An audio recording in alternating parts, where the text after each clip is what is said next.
Yan eh, masyado.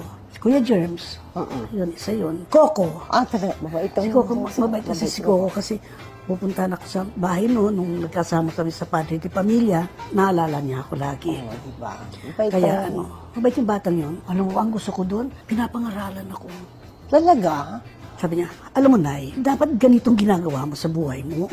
Sabi ko, huy, ang anak ko, pinangaralan ako. Oo. Pero totoo naman yung pangaral Totoo niya. naman yung pangaral niya. Ako kasi kinukuha niya noon. Probinsyano, kaya lang malayo yung location. At saka hindi na rin masyado akong malakas nun. Ibig sabihin, may nararamdaman na rin ako. So sabi ko, hindi ako.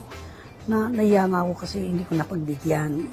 Pero pinaliwanag ko naman yung sitwasyon. At saka yung location na malayo. Oo. Hindi natin kaya yung gano'n.